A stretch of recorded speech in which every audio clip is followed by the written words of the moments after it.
안녕하세요. 사연에 빠지다의 DJ 민영입니다. 오늘도 두 개의 사연 꼭 끝까지 함께 해주시고요. 구독과 좋아요도 잊지 말아주세요. 그럼 오늘의 사연 시작해 볼게요. 안녕하세요. 사연에 빠지다 구독자 여러분. 저는 서울에 살고 있는 30대의 아기 엄마입니다. 저는 피치 못할 사정으로 시댁에서 같이 살고 있는데요. 아기 때문은 아니고 남편 때문에 시댁에 살고 있습니다. 그런데 이번에 남편과 이혼을 하려고 소송을 하고 있는 중입니다. 어떻게 해서 제가 이혼을 결심하게 되었는지 여러분들 궁금하지 않으세요? 제가 남편과 헤어지겠다고 마음을 먹은 이유는 남편 때문만은 아니에요. 남편은 정말 저에게 잘해주던 사람이거든요. 하지만 제 남편은 다 괜찮았는데 제일 큰 문제가 있었는데요. 그건 시어머니에게는 꼼짝도 못하는 그야말로 효자 플러스 마마보이라는 겁니다. 그래서 제 결혼 스토리는 정말 우여곡절도 많았어요. 저를 아는 모든 사람들은 저에게 저런 남자에게 시집가면 고생길이 훤할 것 같다며 제 결혼을 반대했거든요. 하지만 저는 그 반대들이 전부 귀에 들어오지 않았습니다. 그건 남편에게 정말 단단히 콩깍지가 씌어 있었기 때문이었습니다. 제 남편은 정말 평범한 훈남인데요. 제 이상형이었어요. 저는 자상한 사람에게 시집가고 싶다고 어릴 적부터 제 친정엄마나 아빠에게 말하고 다녔었거든요. 그 이유는 말이죠. 제 친정아버지가 좀 무뚝뚝한 사람이었기 때문이에요. 친정아버지는 고향이 경상도인 진짜 사나이셨습니다. 맨날 퇴근하고 집에 와서 하시는 말씀이 밥 먹자, 자자 이 두 가지였다고 하십니다. 제 친정엄마는 그런 아버지에게 좀 학을 떼시기도 했거든요. 그래서 저에게는 자상한 서울 남자 만나라고 조언을 하시기도 했습니다. 야야, 네 아버지처럼 정 없는 남자가 없다.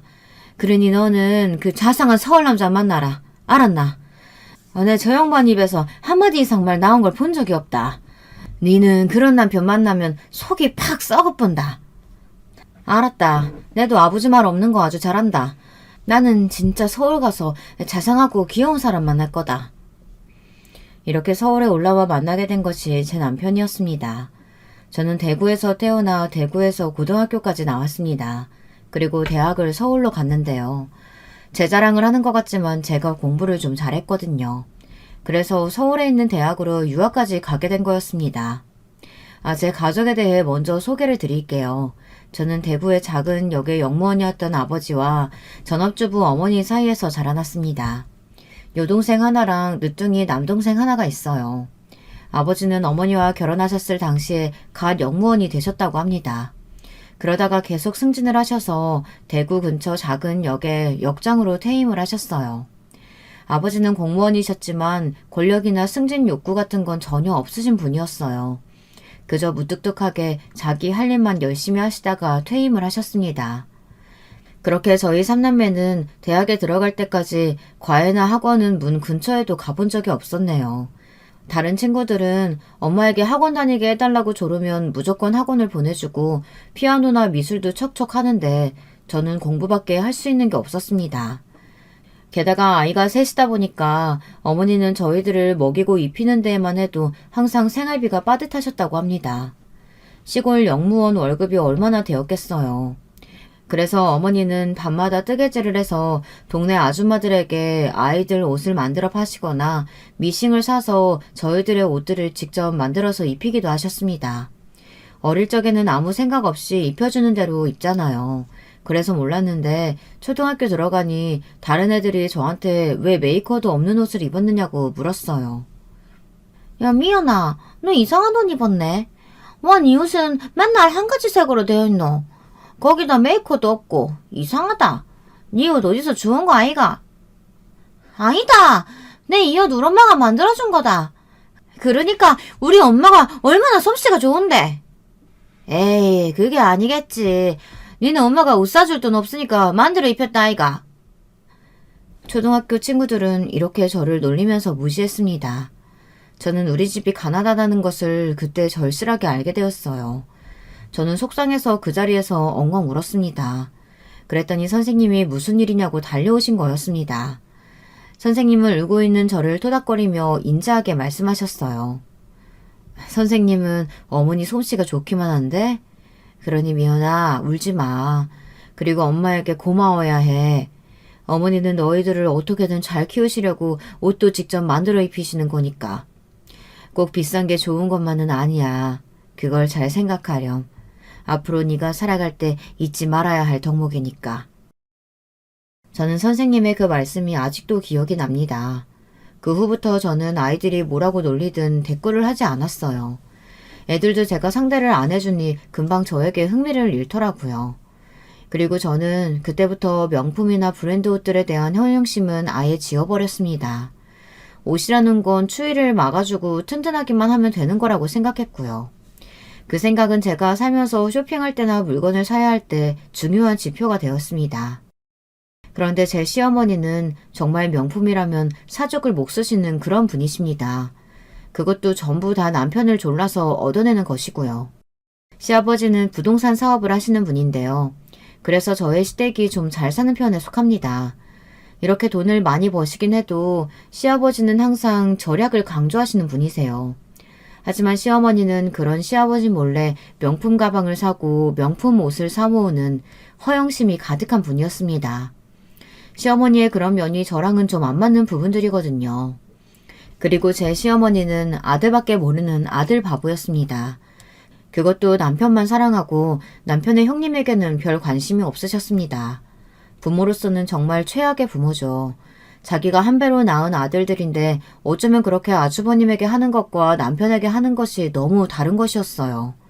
그러니 남편도 찍소리 못하고 시어머니의 말이라면 무조건 듣는 예스맨으로 자라난 것이 문제였습니다.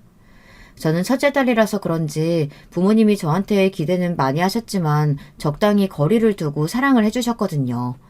워낙 아버지도 무뚝뚝하시고 어머니 역시 저를 사랑하는 마음은 있었지만 그 마음을 매일 표현하거나 하시지는 못했어요. 남사스럽다고 하시면서 애들을 잘 안아주지도 않았고 말도 툭툭 하셨어요. 그래도 저는 제 친정 부모님이 저를 사랑하고 계시다는 것을 아주 잘 압니다. 하지만 시어머니는 남편에게 너무 정신적으로 의지를 많이 하고 계셨던 것 같습니다. 그러니 남편은 마음이 약해져 어머니에게서 독립을 하지 못하고 서로 의지하면서 아주 기형적인 관계를 유지하고 있었습니다. 그리고 문제는 그 상태가 저랑 남편이 결혼하고 나서도 지속되었다는 것입니다. 시어머니는 상견례 자리에서 둘째 아들과 떨어져 사는 것은 생각해 본 적도 없다고 하시면서 저에게 무조건 합가를 요구하셨습니다. 그런데 웃긴 것은 첫째 아들에게는 결혼하자마자 집을 얻어서 나가 살라고 하신 거였어요. 여러분, 우리 시어머니 너무 웃기지 않으신가요? 남편의 형, 즉 시아주버님은 합리적인 생각을 가진 사람이었습니다. 그리고 제 형님도 그냥 무난한 사람이었고요. 시아버지는 유교적인 사상을 가지신 분이 아니어서 장남이 부모를 모셔야 된다거나 사업을 이어받아야 한다는 말씀도 없었고요. 사업은 잘하는 사람이 해야 한다는 생각을 가지신 분이었어요. 그래서 아주버님은 회계과를 나와 회계사 사무실을 차렸습니다. 시아주버님은 저랑 10살 차이가 나는데요. 동생을 막 미워하지는 않지만 별 관심이 없는 그런 사람이었어요. 그저 명절 때나 만나고 나면 별로 볼 일이 없는 사람이죠. 형님도 마찬가지고요. 그래서 저는 시아주버님과 형님에게는 별로 억하심정이 없어요. 그저 시댁에서 살면서 오면 오나보다 가면 가나보다 하고 살았습니다. 하지만 제 모든 스트레스의 원형은 바로 시어머니였습니다. 시어머니는 본인은 소녀 같다고 생각하시지만 정말 너무 나이에 맞지 않는 고집과 아집을 장착하고 계신 분이십니다. 그런데다가 얼마나 엄살이 심하신지 다들 우리 시어머니가 엄살 한번 부리기 시작하면 못 말린다고 혀를 차며 절대 속지를 않는 정도입니다. 하지만 그 엄살을 다 받아줘야 하는 사람이 바로 제 남편입니다. 저는 처음에 시댁에 합가해서 살면서 어머니가 무슨 중병에 걸리신 줄 알았어요. 왜 그랬냐고요? 까딱하면 어디가 아프네, 숨을 쉴 수가 없네, 이런 소리를 늘어놓으시면서 환자인 척을 하십니다. 아침에 일어나는 것도 못 일어나서 제 남편이 항상 가서 안방에서 일으켜줘야 일어나시는 분이거든요. 시아버지는 아예 이런 시어머니와는 각방을 쓰시면서 주로 서재에서 주무시고 안방을 혼자 차지하고 사시는 시어머니는 매일 일어나자마자 둘째 아들을 부르는 게 일과였습니다. 아들, 얼른 와서 엄마 좀 일으켜줘, 응? 아이고, 밤새 잠을 못 잤네. 목이 너무 뻣뻣하다. 알았어. 엄마 잠깐만 기다려요. 금방 가서 내가 일으켜줄게요. 그리고 목 안마도 해줄까? 이런 꼴을 보고 사는데 누가 미치지 않을 재간이 있겠어요. 시댁은 완전히 시어머니와 우리 남편의 신혼집이라고 해도 과언이 아닐 정도였습니다. 시아버지는 모자가 연출하는 이런 시트콤 같은 상황에는 이골이 나셨는지 꼴보기 싫다고 혀를 차시며 서재에서 거의 나오지 않으셨습니다. 그러면 남편은 시어머니가 차려주시는 아침밥을 먹고 출근을 하는 거였습니다. 그동안 저는 뭘 했냐고요? 방에서 아예 나오지를 않았어요. 그건 좀 편하더라고요. 애초에 시어머니는 저를 남편 뺏어간 나쁜 년이라고 생각하신 모양이었습니다. 그걸 막 겉으로 티내면서 저를 미워하거나 구박을 하시지는 않았어요. 하지만 우리 시어머니는 저와 남편이 결혼하던 날 억울해서 우셨습니다. 본인 막내 아들이 짠해서가 아니고요. 애써 다 키워놓으니 어디서 나타난지도 모를 제가 뺏어간 것 같으셨나 봐요. 그러니까 아예 100% 본인을 위한 눈물이었던 거죠. 여러분, 결혼식을 하고 나서 2부 순서로 피로연을 시작하잖아요. 그러면 신랑 신부는 흰 드레스를 벗고 한복을 입고 나와 결혼식에 와주신 분들에게 돌아다니며 인사를 하게 되어 있습니다. 그때 남편과 저는 시부모님이 계신 테이블에 제일 먼저 갔습니다. 그런데 아직도 시어머니가 목 놓아 울고 계신 거였어요. 시아버지는 그 옆에서 그런 시어머니를 눈골 시린 얼굴로 바라보고 계셨고요. 아주버님은 또 시작이라는 듯이 혀를 쯧쯧 하더라고요. 아니 엄마 아직도 우시는 거예요? 나 어디 안 간다니까. 엄마가 하도 같이 살자고 해서 같이 사는데도 왜 울어요? 아니 나는 너희들이 이렇게 다 커서 결혼한다고 하니까 우리 막내가 7살 때 결혼 안 하고 엄마랑 살 거라고 그렇게 나랑 손가락 걸고 약속했던 게 생각나서. 그랬던 우리 민수가 어떻게 결혼을 다 하니? 이건 배신이야. 아이고 우리 민수 아까워서 어쩌니? 아니 누가 보면 아들 결혼식이 아니라 장례식 온 줄 알겠어. 제발 그만 좀 하게. 좋은 날 왜 울고 그러나? 당신은 내 입장이 이해가 안 돼? 내가 민수 얘를 어떻게 키웠는데 이렇게 일찍 결혼할 줄 알았어? 그 앞에서 저는 도대체 어떤 반응을 해야 할지 모르겠더라고요. 저는 정말 시어머니가 이렇게 심각한 망상병 환자인 줄 몰랐습니다. 그래도 그때는 제가 합가를 했으니 잘해드려야겠다. 내가 어머니께 잘해드리면 어머니도 나를 귀여워하시겠지 하는 생각을 했습니다. 그때는 제 머릿속이 아마 꽃밭으로 가득했었던 모양이에요.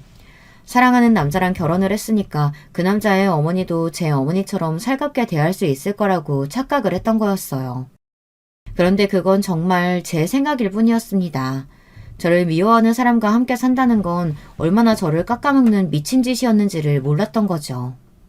신혼 초에는 남편에게 불평도 하고 시어머니에 대한 불만도 종종 말했습니다. 하지만 남편은 곤란한 얼굴만 했을 뿐이었어요. 그러면서 저한테 이런 말을 하는 거였습니다. 여보, 어머니 말이야. 나를 미워하시는 거지? 꼭 당신이 나랑 같이 있는 시간대에만 어디가 그렇게 아프신지. 그리고 당신이 출근하면 갑자기 완전 멀쩡해지시는 거 알아? 어머니는 내가 꼴 보기 싫으신가 봐. 내가 아무리 잘해드려도 나를 투명인간처럼 취급하셔. 나 이 집에서 하루에 말 한마디도 안 하고 살 때도 있어. 이럴 바에는 내가 왜 결혼을 했는지 모르겠다고. 나도 알아. 어머니가 억지 잘 부리시고 너무 애 같으신 거. 그런데 어떡해. 어머니인데 그럼 뭐라고 해. 나한테만 의지해서 30년이 넘게 사신 분이야. 그런 어머니를 내가 어떻게 모른 척 할 수 있겠어. 남편과 저의 대화는 이렇게 평행선을 달렸고 그 후에는 서로 폐칸이 돌아서서 각자 뒤돌아서 딴 방향을 보고 잤습니다. 그걸 넘어서서 저는 남편의 얼굴조차 보기도 싫었을 때도 있었어요. 저는 헌신짝처럼 버린 채로 시어머니와 웃고 떠드는 것을 보면 정말 저 사람이 내 남편이 맞는지 의심이 될 때도 있었어요. 특히 가족 여행을 가거나 쇼핑몰로 놀러 갔을 때 시어머니는 남편의 팔짱을 단단히 끼고 저는 거들떠보지도 않은 채로 성큼성큼 앞으로 나가셨습니다. 그러면 시아버지와 나머지 식구들은 얼굴이 벌개져서는 일행이 아닌 척 다니기도 했고요. 그런 상황이 되면 시아버지는 저에게 미안한 얼굴로 눈을 찡긋하셨어요. 우리 시어머니는 그만큼 아무도 못 말리는 분이었습니다. 시어머니는 막내 아들만 있으면 세상에 무서울 게 없는 그런 할머니였어요. 할머니지만 본인이 할머니란 소리를 듣는 것은 아주 끔찍히 싫어하시던 분이었죠. 아주버님이 결혼을 해서 저는 쌍둥이인 시조카들이 있었어요. 그런데도 시어머니는 그 애들을 데리고 놀아준다던가 어딜 데리고 가시는 걸 한 번도 본 적이 없습니다. 그렇게 조카 애들은 10살이 지났고요. 시어머니는 시조카들을 아기 때부터 안아주거나 봐준 적이 없다고 신혼 초에 형님이 그러시더라고요. 저기 동서, 내가 할 말이 있는데 말이야. 우리 시어머니한테 많은 걸 바라지 마.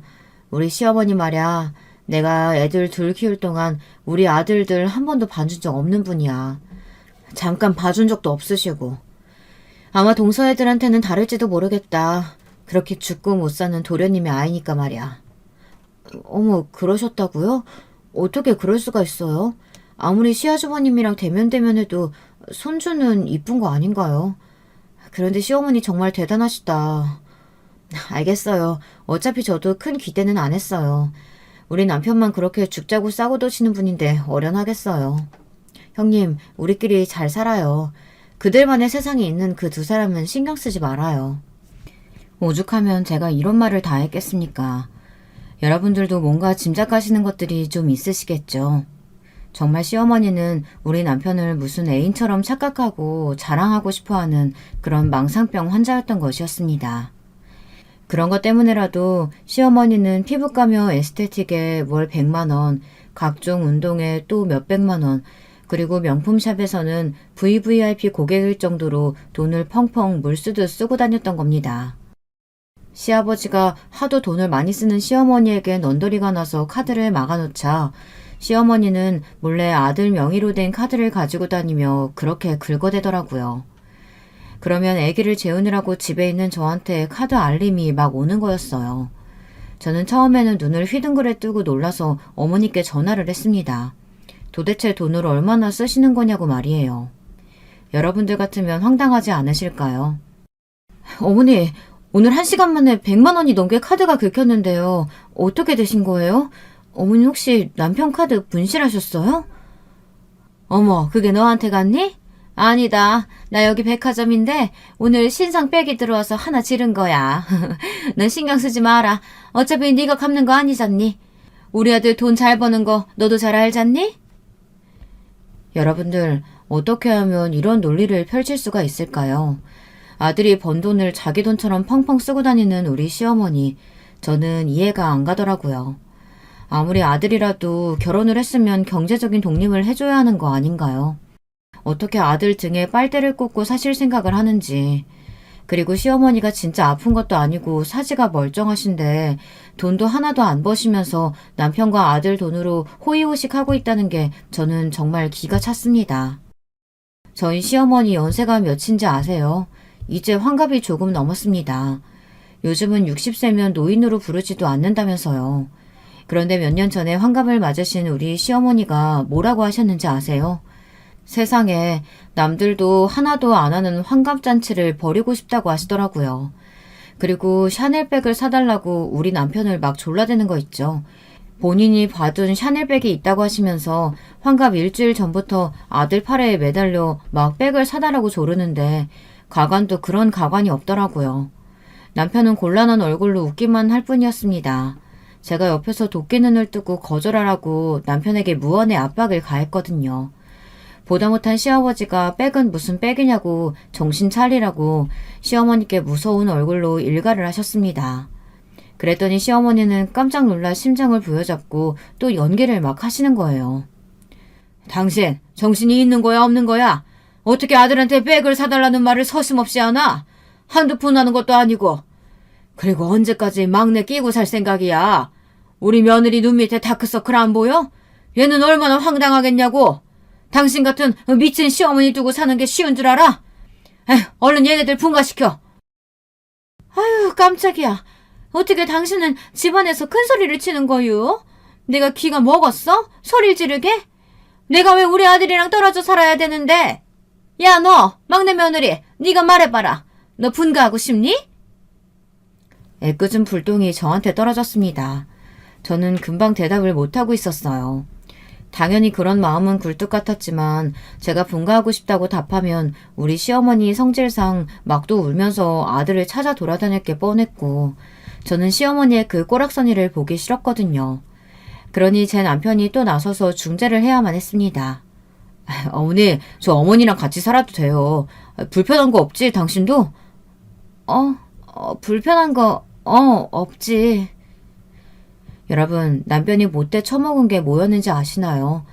꼭 이렇게 제 의견을 안 물어보고 당신 불만 없지 하면서 이런 식으로 제 입을 확 막아놓는 거였습니다.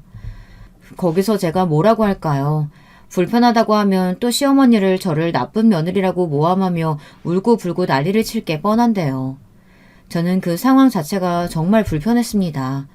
제 탓이 아닌데 사달이 나고 집안에 분란이 일어나는 것이 제일 싫었습니다.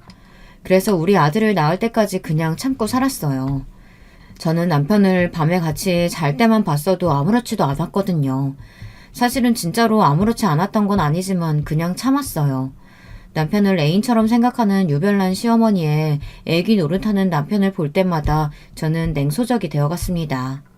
하지만 제가 애를 낳고 보니까 정말 아기 키우는 것이 손이 많이 가는 걸 어떡하겠어요. 저는 혼자 독방 육아를 할 생각은 없었거든요. 저는 시어머니에게 가 있을 남편을 불러대기 시작했습니다. 아침에 시어머니를 일으켜서 안마를 하던 남편을 깨워 애기 기저귀를 먼저 갈게 했죠. 그랬더니 시어머니는 당장 불편한 기색을 드러내면서 본인의 애착 인형 작은 아들을 자꾸 데려가는 저에게 뭐라고 타박하기 시작했습니다. 얘 새아가, 우리 민수 왜 자꾸 애기 돌보라고 시키는 거니? 너는 손이 없어 발이 없어. 집에서 아무것도 안 하는 주제에 왜 애 기저귀 갈라고 곤히 자는 우리 아들 깨우는 거야? 어머니, 그럼 어떡해요. 저는 밤새 애기 돌보고 젖도 주고 해서 잠을 못 자는데 새벽에 일어나서 남편이 기저귀 한 번이라도 갈아줘야죠. 그래야 애기도 민수 씨가 자기 아빠인 줄 알 거 아니에요. 아니면 제가 언제 남편 얼굴 한 번이라도 보겠어요? 맨날 어머니랑 안방에서 하하호호 깨가 쏟아지고 있는데. 저는 이제야 남편과 시어머니의 이상한 관계에 대해 대놓고 지적질을 하기 시작했습니다. 애를 낳고 보니까 더 이상 참고 살 필요가 없겠더라고요. 그리고 저는 아기 낳은 후부터 남편의 카드를 쓰던 시어머니의 과소비를 막았습니다. 시아버지에게 시어머니가 제 남편 카드를 쓰고 있다고 말해버리고 말았던 것이에요. 뭐 좀 비겁하긴 하지만 안 그러면 저는 아기랑 어떻게 살아요. 기저귀도 사야 되고 아기 옷도 사야 하고 젖이 모자르면 분유도 사야 하는데요. 애 키우는데 돈이 얼마나 많이 드는지 저는 애를 낳고 나서야 알았습니다. 그러니 당장 시어머니에게 넘어간 남편의 카드부터 찾아야 했습니다. 시아버지는 그동안 남편의 카드를 빌려다 멋대로 명품 쇼핑을 한 시어머니의 만행을 알아채시고는 엄청나게 분노하셨어요. 당장 시어머니에게 따졌습니다. 어떻게 엄마가 되어서 자식의 카드를 쓸 수가 있냐고. 그것도 몇십만 원도 아닌 몇백만 원씩 말이에요. 어떻게 뻔뻔스럽게 아들한테 카드를 달라고 해서 쓸 생각을 해? 그리고 당신 주제에 그런 명품들이 가당키나 해? 얼른 전부 팔아버려. 당근마켓에서 팔든지 중고 세상에 팔든지 다 팔아버려. 안 그러면 내가 그 꼴도 보기 싫은 가방 전부 내다 버릴 테니까. 당신이 무슨 권리로 내 애기들이 판다고 난리야. 이게 내가 얼마나 피땀 흘려서 사모은 것들인데. 당신 카드로 산 거 얼마 안 돼. 다 우리 민수 카드로 산 거라고. 그러니까 당신 이 가방들 건드릴 생각 아예 하지도 마요. 시어머니의 애기란 것들은 다름 아닌 그 명품 가방들을 말하는 것이었습니다. 저는 시어머니의 말들이 하나도 이해가 안 됐어요. 어떻게 가방이 애기가 될 수 있으며 그걸 자기가 번 돈도 아니고 남편이랑 아들 카드로 살 수 있는지 말이에요. 뭐 선물로 한두 개 받는 거야 그럴 수도 있다고 생각합니다. 하지만 한 달에 한 개씩 다른 사람 카드로 사는 건 정말 너무한 거잖아요. 도대체 죽을 때까지 다 못 들고 나갈 만한 그 가방들을 왜 장롱 속에 제겨놓고 있는 건지 저는 시어머니가 도무지 이해가 되질 않았습니다. 저는 그것도 우울증의 한 종류였다는 걸 아주 나중에서야 알았습니다. 시어머니는 우울증으로 인한 지독한 쇼핑 중독에 걸려 있었던 거였습니다. 그 사실을 알고 나니 시어머니가 한없이 불쌍해 보이더군요. 이 모든 것이 시아버지를 향한 애정 결핍으로 인해서 물질적인 면에 기대서 우리 남편에게 그렇게 뒤틀린 애정을 갈구하고 있었던 것이었으니 말이죠. 하지만 그걸 알게 된 것은 더 나중 일이었습니다. 그때는 도대체 시어머니가 왜 저러는 건지 알지도 못했었고 한심하기가 이를 데가 없었습니다. 저는 그 책임이 남편에게도 있다고 생각해서 제발 정신적으로 독립을 좀 하라고 남편에게 쓴소리를 하기 시작했습니다. 여보, 우리 분가하자. 어머니 말이야, 계속 저렇게 놔두다간 우리가 모시고 살아야 될지도 몰라. 우리도 우리 생활이 있어야 할 거 아니야. 나는 이 상태로는 답답해서 더 못 살겠어. 그래, 당신한테는 미안하게 생각해. 하지만 결혼할 때 합가하기로 해서 서로 합의하고 들어온 거잖아. 나는 도저히 어머니를 버리는 짓은 못해. 양심의 가책이 돼서 말이야. 여보에겐 정말 미안해. 하지만 내가 우리 아기한테 더 잘할게. 당신을 사랑하지 않아서가 아니야. 우리가 지금 나간다고 하면 우리 엄마 정말 뒷목 잡고 쓰러지실 거야. 나는 그게 눈에 보여. 그러니까 조금만 참자. 내가 눈치 봐서 엄마한테 전셋집 얻어 나가겠다고 말 잘 해볼게. 나는 괜찮아서 이렇게 사는 줄 알아? 나도 힘들다고. 당신은 나랑 결혼만 했지 어떨 땐 시어머니가 당신 마누라 같아. 알아? 그 관계가 정상적인 거야? 당신이 양심이 있으면 생각을 좀 해봐. 아니 너는 왜 우리 착한 아들을 잡고 난리냐? 너 미쳤니? 우리 아들 데리고 네가 나가기를 어딜 나가? 처음에 결혼할 때 우리 집에서 살기로 했으면 끝까지 그런 줄 알아야지. 이 집에서 나가고 싶으면 며느리 너나 애기 데리고 나가라. 우리 민수는 절대 못 주니까. 제가 남편을 잡으면 어느새 시어머니가 달려와서 아들 편을 들며 저를 미친 여자로 몰아가는 거였습니다. 저는 시어머니가 이렇게 억지를 부리기 시작하면 정말 무서워졌습니다. 막장 드라마에 나오는 못된 시어머니도 이렇게까지는 안 했을 거예요. 이런 일이 정말 비일비재했어요. 모든 분란이 시아버지가 집에 안 계셨을 때 일어나던 일이라서 시아버지는 정말 이 사실을 까맣게 모르고 계셨습니다. 시아버지는 부동산 사업을 하시느라 고객들을 데리고 땅을 보러 다닌다던가 지방 출장을 가는 일이 많으셨어요. 그러다 보니 집안에는 항상 우리 부부와 시어머니만 계시는 날이 많았습니다. 그러니 시아버지가 모든 사실을 알게 되기까지는 시간이 좀 걸린 게 사실이었어요.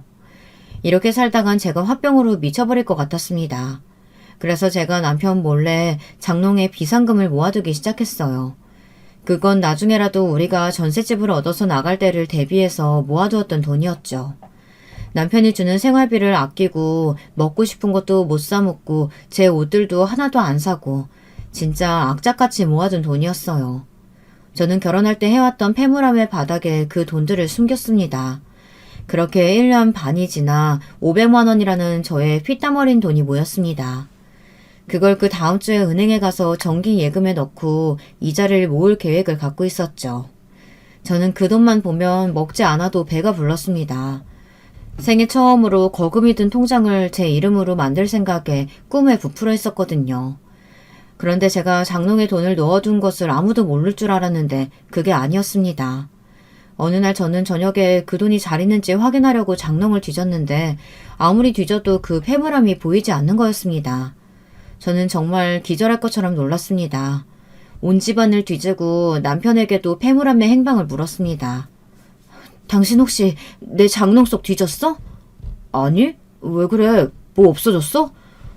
이상하다. 내가 해온 나물 폐물상자 당신도 알잖아.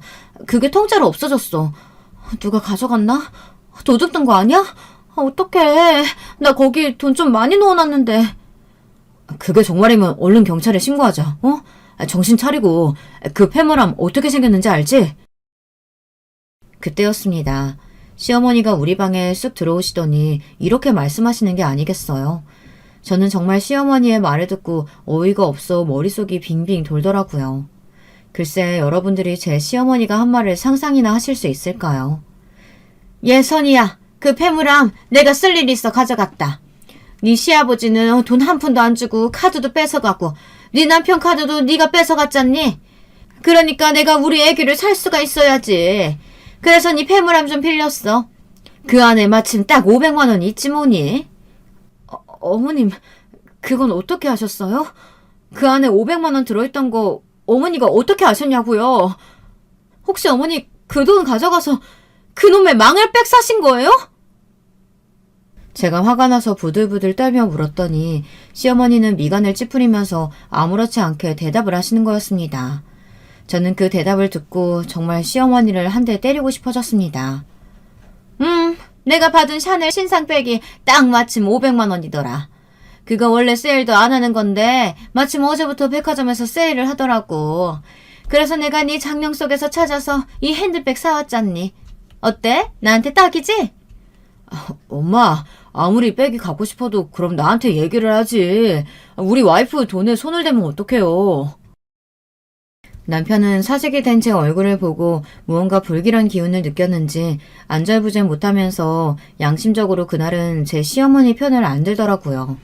그래도 그 사람이 무슨 힘이 있겠습니까? 그 마음 약한 사람은 제 돈 500만 원이 없었으면 그 백을 남편 카드로 할부로라도 질러줄 사람이었습니다.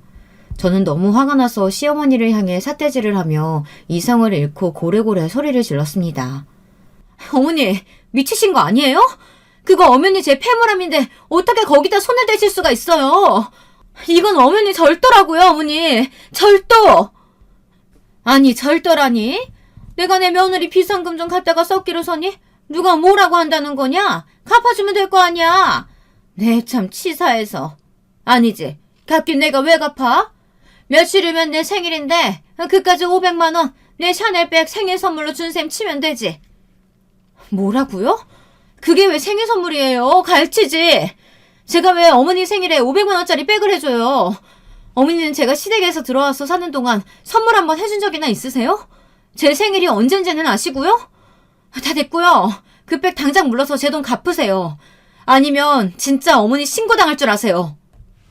아이고, 그래, 무섭다, 무서워. 신고는 무슨, 아무 말도 못하는 년이 말만 저러지. 나 백 자랑했으니까 이만 들어간다. 저는 분하고 억울해서 울면서 있는 대로 소리를 질렀습니다. 시어머니는 제가 길길이 날뛰는 모습을 보시고 저한테 미쳤다면서 혀를 차며 안방으로 들어가시려고 했어요. 남편은 똥 마려운 강아지처럼 저와 시어머니 사이에서 어쩔 줄 몰라 하고 있었고요. 저는 방으로 들어가려는 그 미친 시어머니의 손에서 샤넬백을 뺏어들고 가위를 잡았습니다. 그리고 시어머니가 아타는 사이에 그 망할 가방을 갈기갈기 오리고 찢어놨습니다. 그랬더니 시어머니는 눈이 경악으로 커지면서 스르르 주저하는 것이었어요. 누가 보면 진짜 가방에 애기라도 되는 줄 알겠어요. 이 미친년아! 왜 우리 애기를! 이게 얼마나 비싼 건데! 한정판이야! 다시는 수입도 안 되는 거라고! 너 정말 돌아도 단단히 돌았구나! 아이고, 며느리란 년이요. 시어머니 백은 못 사줄 망정 내가 산 걸 이렇게 다 해코지를 해놓다니. 네, 저 어머니 때문에 돌았어요. 지금 화가 나서 미치고 팔짝 뛸 지경이에요. 어떻게 저한테 이래요? 어머니가 지금까지 해준 게 뭐가 있다고 내 돈을 가지고 당당하게 백을 사냐고요. 당신도 마찬가지야. 어떻게 어머니가 나를 이렇게 우습게 볼 때까지 보고만 있어? 당신은 왜 나랑 결혼했어? 이렇게 나를 쓰레기 같은 감정에 내몰려고 결혼한 거야? 왜 아무 말도 못해? 입이 있으면 둘 다 말 좀 해봐! 시어머니는 갑자기 미친 듯이 제 머리채를 잡아당기셨어요. 저는 시어머니의 소나기에 질질 이끌려 이리저리 끌려다니며 아프다고 소리를 질렀습니다. 몇 분 만에 겨우 어머니 소나기에서 빠져나와 정신을 차려보니 어머니는 싹둑 잘려진 가방을 끌어안고 미친 듯이 오열을 하고 있었습니다. 저는 너무나도 화가 치밀어서 그런 미친 시어머니의 뺨을 한 대 쫙 갈겼습니다. 어머니, 정신 차려요. 그거 어머니 애기 아니에요.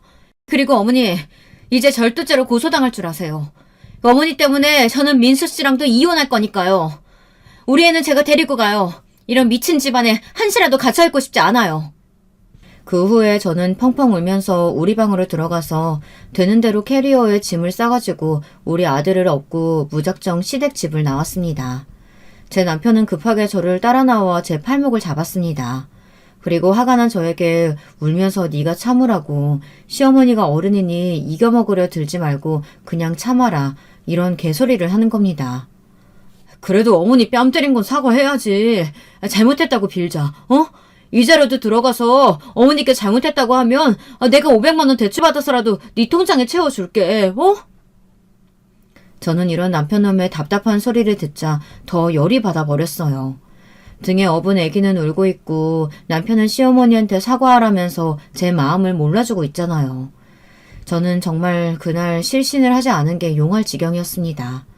저는 답답한 소리를 하는 남편의 뺨도 짝소리나게 갈겨버렸습니다. 그랬더니 차라리 속이 시원하더라고요.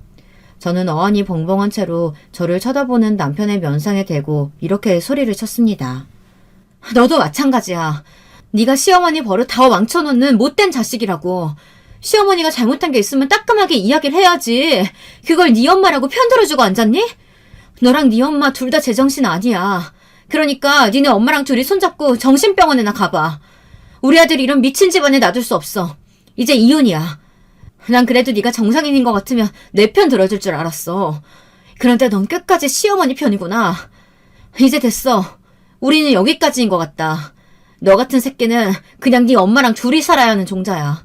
다음에 또 재혼해서 다른 여자 등쳐먹을 생각하지 말고 니네 엄마나 잘모셔. 이 개새끼야. 저는 그동안 남편한테 하고 싶었던 말을 속사포처럼 쏟아내놓고는 남편이 멍하니 있는 틈을 타서 도망치듯 택시를 타고 친정으로 가버렸습니다. 우리 아들을 그 집안에서 키웠다간 정말 남편처럼 될까봐 덜컥 겁이 났습니다.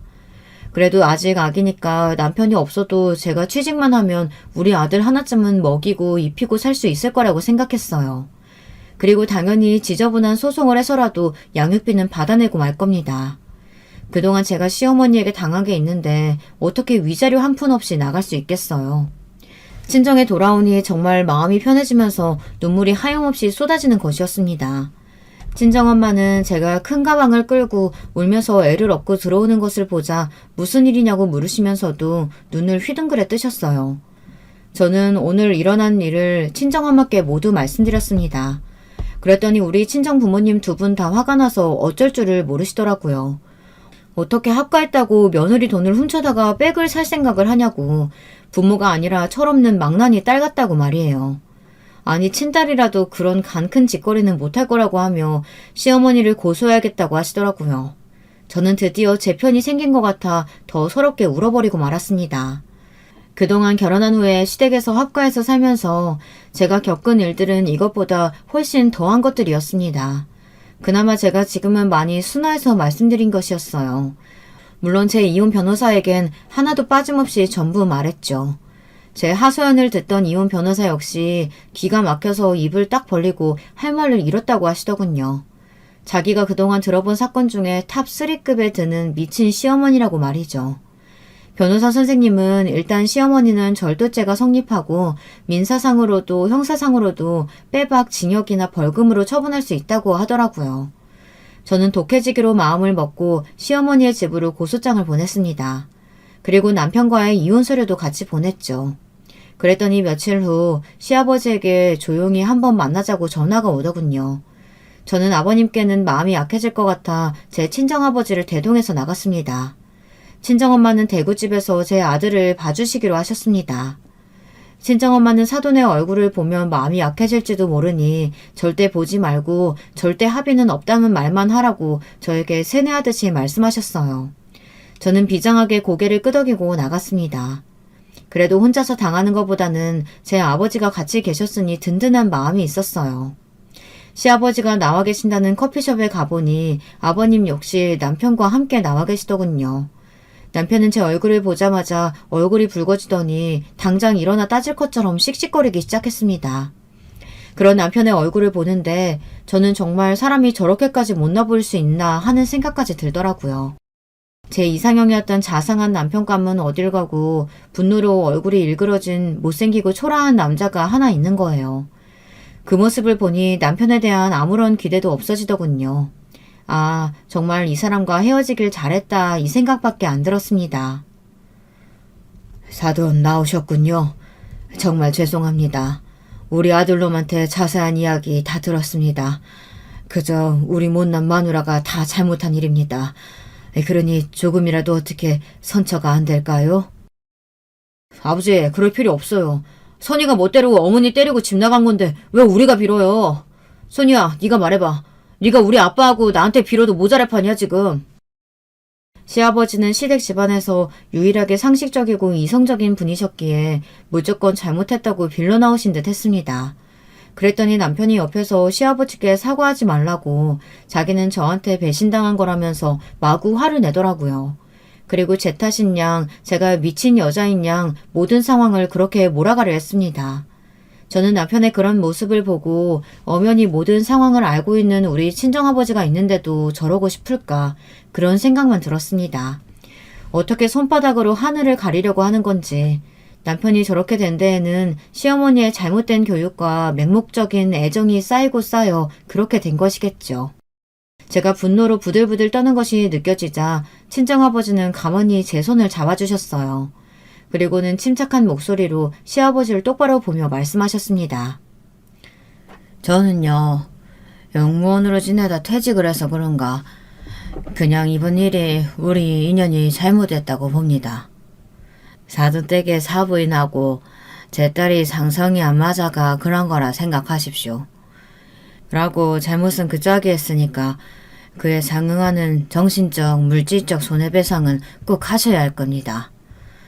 아무래도 사부인은 정신과적인 치료를 받으셔야 하는 것 같고요. 저희는 할 말 다 했습니다. 이만 가보겠습니다. 사돈, 마지막으로 우리 딸 그동안 잘 보살펴 주셔서 감사합니다. 하지만 이제 제가 우리 딸 거둘 거니까 걱정은 하지 마시고 댁의 아들 그리고 마누라 잘 챙겨주세요. 친정아버지 말씀을 들은 시아버지는 그저 먹먹한 눈으로 제 아버지를 쳐다보기만 하시더라고요. 우리 아버지 말씀은 하나도 틀린 구석이 없었으니까요. 저는 옆에서 눈이 휘둥그레져서 우리 아버지를 쳐다볼 수밖에 없었어요. 우리 친정아버지 정말 무뚝뚝한 분인 거 처음에 말씀드렸잖아요. 매일 집에 와서도 한두 마디 듣기도 힘든 양반인데 이렇게 조리 있게 말도 길게 할 줄 아는 분이셨다니. 저는 새삼스레 아버지에게 존경심이 샘솟기 시작했습니다. 친정아버지는 제 손을 끌고 커피숍을 나오면서 제 손을 힘있게 잡아주셨습니다. 그리고 저한테도 이런 말씀을 하시더라고요. 네, 우리 딸한테 너무 무심했지. 미안하다. 우리 세대는 말을 아껴야 한다고 교육을 받은 기라. 그래서 내 할 말 없으면 입 꾹 다물고 지는 기라. 그런데 이번 일 생겨보고 나니까 할 말은 해야겠다 생각 들더라. 그래서 사돈 어른 앞에서도 당당히 말했던 기라.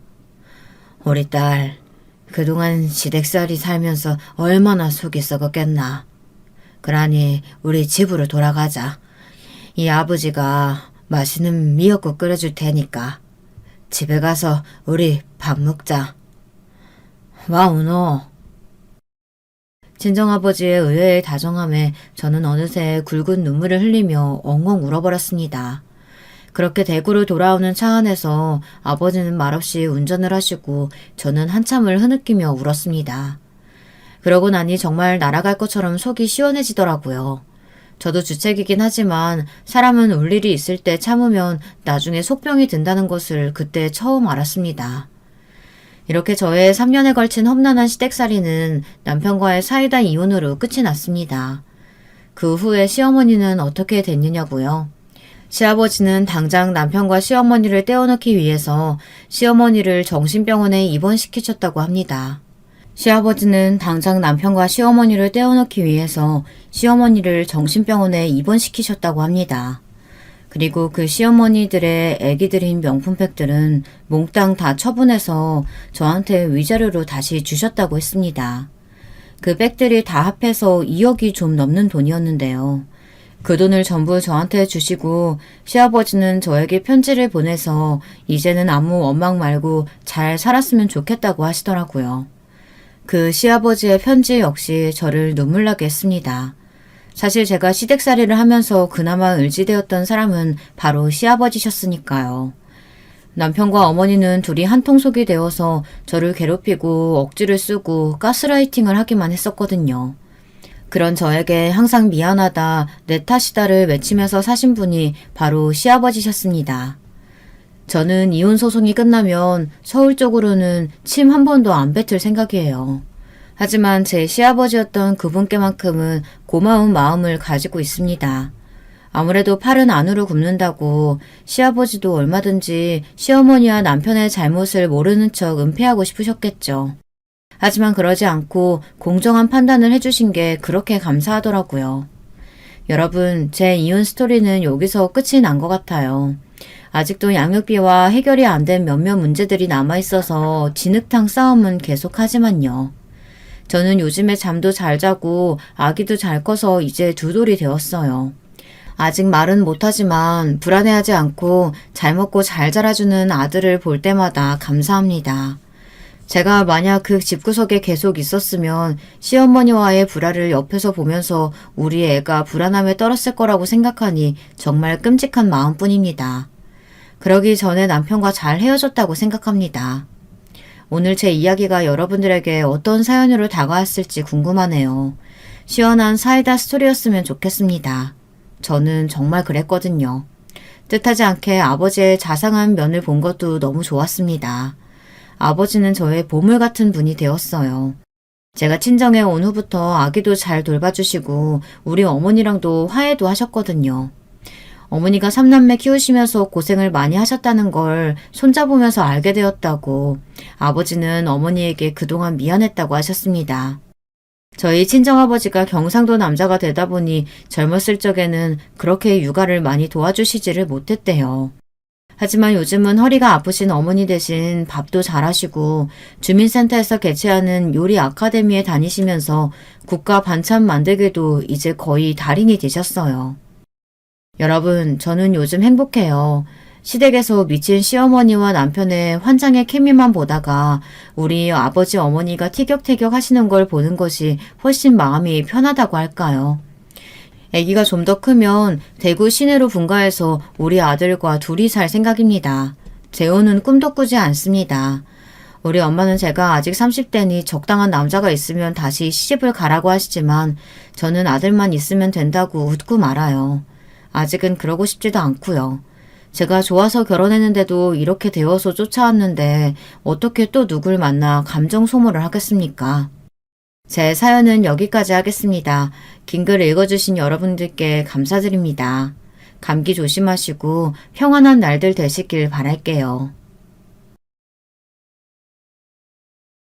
여러분, 두 번째 사연 시작하기 전에 좋아요, 구독 꼭 눌러주실 거죠? 그럼 두 번째 사연 바로 시작합니다. 여러분은 혹시 직업에 귀천이 있다고 생각하시나요? 이번 사연은 직업에 귀천이 있다고 믿으시는 분을 시어머니로 두셨다던 여성분께서 보내주셨어요. 바로 만나보실까요? 안녕하세요. 저는 결혼해서 남편과 제법 금슬 좋게 살아가고 있는 중이에요. 원래는 어린 나이에 제가 한 번 결혼을 할 뻔했었는데 상대방한테 사기를 당했었어요. 저한테 이름도 나이도 속였던 사람이었죠. 하마터면 결혼까지 갈 뻔했었으나 파혼된 계기가 아주 웃겼어요. 무엇 때문이었냐면요. 그 상대방이 경찰에 잡혀가서 그랬답니다. 다른 사람들의 등쳐먹는 짓을 많이도 하고 살았더군요.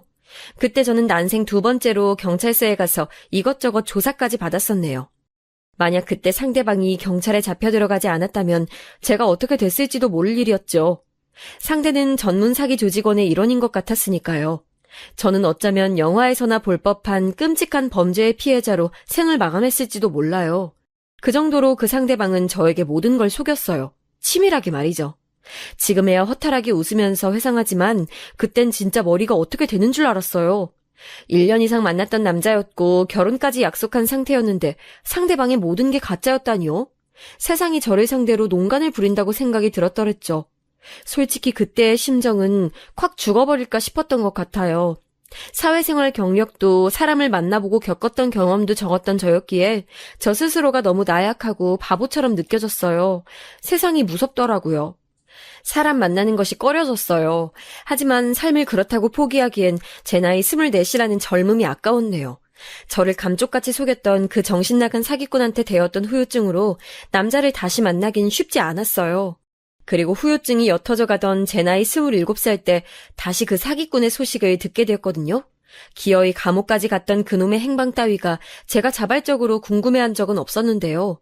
얼마 전부터 도대체 어떻게 알아낸 건지 제 연락처로 자꾸만 연락이 와서 자연스레 출소한 것을 알았고 내심 두려움에 떨고 있었는데 그로부터 오래 지나지 않아서 그 사기꾼 놈이 죽어버렸습니다.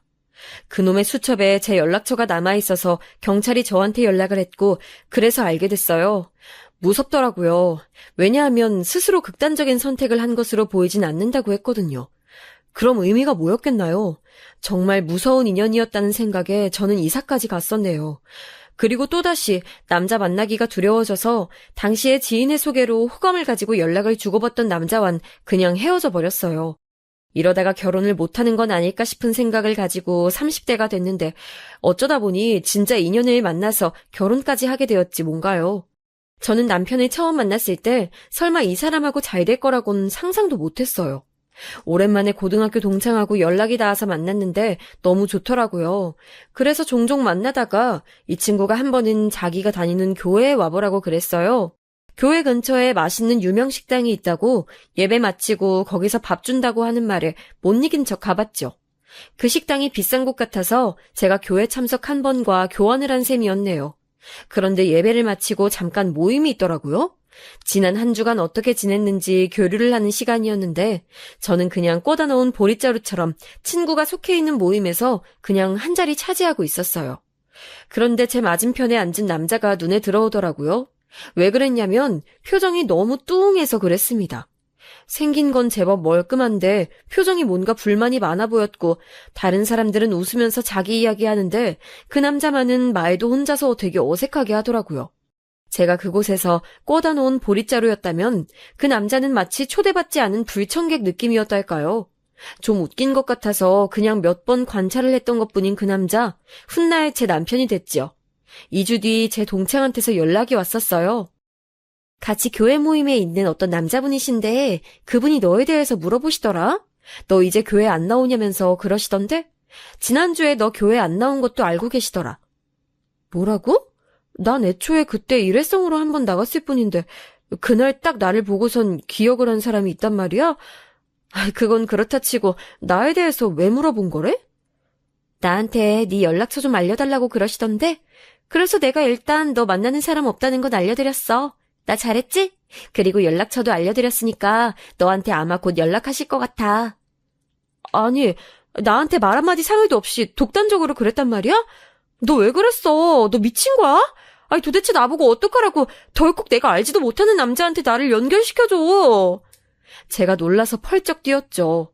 아무 말도 없이 웬 남자한테 제 정보를 넘겼다는 제 동창 친구가 원망스러웠고 너무 화가 났어요.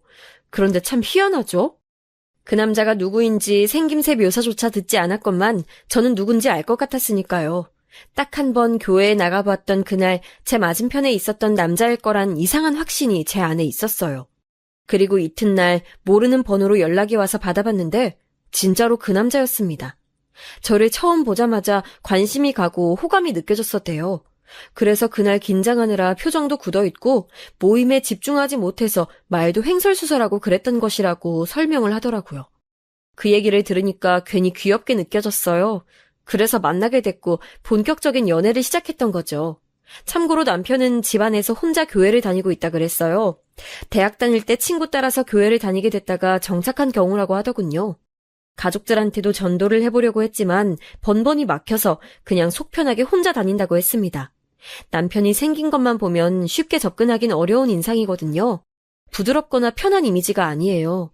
키도 큰 편이고 얼굴도 멀끔하지만 이목구비에서 오는 이미지가 조금 날카롭고 속된 말로는 싸가지가 없을 것 같은 느낌입니다. 말투도 다정하거나 부드러운 것과는 거리가 멀어요. 제가 봐온 어떤 남자보다도 접근이 어렵게 생겼는데 막상 대화를 나눠보면 가장 만만한 상대라서 제가 초반에 엄청 놀랐었네요. 저는 말을 할 때 목소리가 확 트여있는 편이고 애교스러운 말투도 잘 내고 각종 미사여구도 잘 써요. 아무래도 직업상 그럴 수밖에 없으니까요. 자기랑 완전히 상반된 느낌이라서 처음에 딱 끌렸던 거라고 남편이 나중에 말을 하더라고요. 제가 애기들 상대하는 일을 하고 있다고 제 소개를 했을 때 남편은 역시 그랬구나 하는 생각으로 고개를 끄덕였었다군요. 직감이 왔었대요. 왠지 제가 그런 직업을 가지고 있을 거라는 느낌이 있었대요. 남편은 연애 초반기부터 저랑 결혼을 하고 싶어 했어요. 제가 저희 만난 지 100일 됐다고 데이트 때 작은 선물을 준비해서 나갔거든요. 그랬더니 남편이 깜짝 놀라서는 저를 한참 빤히 쳐다봐서 사람 부담스럽게 만들더니만 아무래도 너랑 결혼해야겠다. 내가 다음번에 준비해서 멋진 프로포즈 할게. 기다려줘. 웬 이런 뚱딴지 같은 소리를 하는 거예요. 제가 비록 남편을 짧게 만나봤지만 절대 이런 류의 농담을 할 사람이 아니라는 것쯤은 알 수 있었어요. 그러니 제가 얼마나 당황스러웠겠나요. 만난 지 3개월밖에 안 됐는데 무슨 결혼이요? 제가 극구 사용하겠다면서 고개를 저었더니 남편은 차분하게 자기 주장을 펼치면서 저를 설득하려고 들었어요. 자기는 처음 한눈에 보면 기다 아니다 구분이 딱 오는 스타일의 사람이래요. 그래서 저를 처음 보자마자 사귈 생각을 했고 100일 기념일을 챙기는 저의 면모를 발견한 순간 이 여자랑 결혼해야겠다는 확신이 들었대요. 어차피 결혼할 상대라면 3개월을 만났든 3년을 만났든 똑같은 운명의 상대인 것이라고 하더군요. 남편이 너무 진지하게 확신하면서 말을 하니까 저도 모르게 분위기에 휩쓸려 갔던 것 같아요. 일단 저희 부모님은 오케이 하셨습니다. 제가 하도 연애를 안 해서 내심 걱정이 많으셨다는데 일단 결혼 얘기를 꺼내니까 무척 안심이 됐다고 하셨어요. 남편을 쓱 보시더니 믿음직스럽게 생겼다면서 직업도 안정적인 직장이라 마음에 든다며 단번에 허락을 해주셨죠. 저는 부모님이 반대하시는 결혼이라면 제가 죽고 못 사는 사람이라고 해도 결혼할 생각이 없었거든요. 부모님께 그런 불효를 저지르고 싶지 않아서요. 그런데 부모님이 흔쾌히 허락을 하시니 저도 남편의 뜻을 따라 결혼을 준비하는 쪽으로 마음이 기울어갔네요. 하지만 장애물은 반대쪽에 있었답니다. 이쯤에서 시댁 식구 소개 나와야죠. 남편은 집안의 둘째예요. 첫째는 남편의 누나인 제 시누이인데요. 결혼했습니다. 제가 처음 봤을 때 이미 애가 둘인 엄마였고요. 하지만 애를 둘이나 낳았다기엔 믿기지 않게 몸매 관리가 완벽해서 제가 조금 놀랐었네요. 그리고 남편이랑 둘이 연년생이라서 1살 차이밖에 안 나요. 집안의 셋째가 곧 막내인데요. 남편의 남동생인 제 도련님은 미혼이세요. 늦둥이라서 자기 누나, 형하고는 나이 차이가 많이 나는 경우랍니다. 그렇다면 견적 보이시죠? 나이 어린데다가 미혼인 도련님이 저한테 장애물 따위가 되셨겠나요? 그럴 리가 없었죠. 그러나 첫째인 시누이는 자기가 손 윗사람이자 결혼 선배라면서 제 앞에서 얼마나 초장부터 기선제압을 하려고 들었는지 몰라요. 동생한테 얘기 많이 들었어요. 결혼할 거라고 했다면서요. 참나. 저희 집에선 전문대 나온 사람이 들어온다고 할 줄은 살다 보니 이런 날도 오네요. 오래 살고 볼 일 있네요. 정말 놀라운 일이에요. 모든 사람이 다 4년제 대학을 나올 순 없으니까요. 누군가는 전문대도 나와줘야 균형이라는 게 맞지 않을까요? 사람을 전문대 나온 걸로 깔보다니요. 뒤에서야 트집 잡을 수 있지만 사람 면전에 대고 얕잡아 보는 건 정말 예의 없는 짓이잖아요. 그래서 제가 헤헤 웃으면서 잘도 받아쳤더니 시누이가 눈을 부라렸고 저는 커피를 마시는 척 은근히 눈을 내리깔았었네요. 저도 성질 있고 대꾸할 수 있는 입이 있지만 너무 처음부터 드세게 받아치면 나중에 역효과가 나올까봐 어느 정도는 참자는 작전이었답니다. 그 균형을 저는 굳이 저희 집 사람이 맞춰야 한다고 생각하지 않는 사람이에요. 제 동생이 저랑 치고받고 싸우면서 큰지라 솔직히 엄청 애틋한 남매 사이는 아니거든요. 재미 하나 없고 저희 집 막내처럼 애교가 있는 녀석도 아니라서요. 그래도 제 동생이라 당연히 누나로서 아끼고 위하는 마음이 커요. 그렇기 때문에 이 결혼이 무척 아쉬운 거고요. 제 동생, 저희 아버지 돌아가시고 실질적인 가장 노릇하면서 저에게 힘이 돼줬고 저희 막내에겐 아빠 같은 존재가 되어준 녀석이에요. 그만큼 저희 엄마한테도 둘도 없는 효자 아들이고요. 좀 더 잘난 조건의 여자랑 결혼하길 바라왔기 때문에 아쉬울 수밖에 없는 제 입장 충분히 헤아려 주실 거라고 믿어요. 제가 모르긴 몰라도 결혼 앞둔 남자가 자기 가족들한테 헌신적이고 특히나 효자라고 일컬어진다면 그건 상대 여자한테는 공포스러운 설명 아닌가요? 그렇다고 가족을 등한시하는 폐륜화가 났다는 건 결코 아니었지만요. 아무튼 효자라고 강조를 해봤자 별로 득이 될 것도 없건만 애처로운 표정을 지으며 그런 얘기를 늘어놓는 시누이가 이해하기 어려웠어요. 혹시 그런 얘기를 해서 저를 떼놓으려는 작전인가 싶기도 했네요. 시누이가 저 앉혀놓고 집안 옛날 얘기, 남편이 뭐 어떤 짓을 해서 가족들이 감동했던 일화, 자기 결혼할 때 남편이 애써주었던 점들 이런 걸 끝도 없이 늘어났어요. 가만히 듣고 보니까 결론은 이런 것 같았고요. 우리 집에 없어선 안 될 대들보 같은 존재니까 고작 너 같은 여자랑 맺어주기엔 아쉽고 아깝고 뭐 그렇단 얘기였죠. 그래서 제가 마침 다 마신 커피잔을 식탁에다가 탁 내려놓으며 말했습니다. 아니 그래서 지금 저보고 이 결혼 하지 말라고 하시는 건가요? 저한테 내 동생이랑 헤어져라 뭐 이런 말씀 하시고 싶은 거예요? 원하시는 거 있으면 그것만 딱 얘기해 주세요. 제가 전문대를 나와서 그런가 아니면 어린애들 상대로 대화하는 게 너무 익숙해져서 그런가 고상하게 돌려 말하시면 전 똑바로 못 알아들어요. 그러자 신우이가 당황했는지 입이 쩍 벌어져선 저를 멍하게 쳐다봤었죠. 남매라곤 해도 신우이랑 남편은 정말 외모부터 성격까지 다 안 닮았습니다. 남편은 좌회전 우회전도 없는 직진인간이라 신우이처럼 사람을 살살 약올리는 것도 하지 않았으니까요. 그러니까 제가 남편한테 홀라당 말려들어서 결혼하고 싶어진 게 아니겠어요? 저도 점차 남편이 욕심났고 물러서고 싶지 않았습니다. 뭐 이렇게 교양 없고 무식한 티가 잘잘 흐르는 사람이 다 있어? 그래요. 전 그렇다면 원하시는 대로 눈높이에 맞춰서 말씀드릴게요. 아, 내가 나이도 연상이니까 말 놔도 되지? 네 수준 맞춰서 편하게 말 놓을게.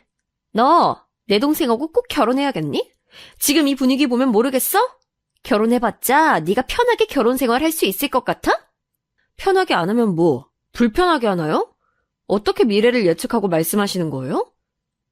얘가 진짜 말을 잘 못 알아듣네. 너 내 동생이랑 이대로 진짜 결혼이라도 하면 너 편하게 살 수 없도록 내가 열심히 들러붙어주겠다는 뜻이잖아. 이것도 못 알아듣냐? 아, 짜증나. 내 동생 녀석은 직업도 탄탄하면서 왜 이딴 여자한테 코 같겠냐고. 글쎄요. 그건 저도 잘 모르겠어서 아직 미스터리로 남아있어요. 제가 동생분하고 꼭 결혼해서 그 이유를 밝혀내드리든지 할게요. 아, 시간이 너무 지체된 것 같아서 그럼 전 이만? 제가 과장스럽게 예의 차리고 일어났더니 신우이가 열받아서 거의 꾀꼬닥하려고 했었죠. 저는 그걸 못 본 척하고 자리를 떴었답니다. 신우이가 남편하고 정말 외모가 안 닮았거든요. 눈, 코, 입이 다 달라요. 그런데 사람에게서 풍기는 그 묘한 이미지는 닮았어요. 이게 뭐냐면 인상이 좀 다가가기 힘든 느낌이에요. 신우이는 남편보다 한술 더 떠서 진짜 싸가지 밥 말아먹게 생겼습니다. 남편은 껍데기만 그렇고 속은 만만한 느낌이라면 신우이는 껍데기랑 속이 무라일체인 경우였죠. 아무튼 신우이는 자기가 워낙 강력한 캐릭터니까 생긴 인상도 흐릿하고 말투도 제잘제잘거리는 저 따위는 한입거리도 안 되는 사냥감이라 생각했었을 거예요. 하지만 그건 오판이었죠. 저를 이겨먹으려면 신우이 정도의 내공으론 불가능했으니까요.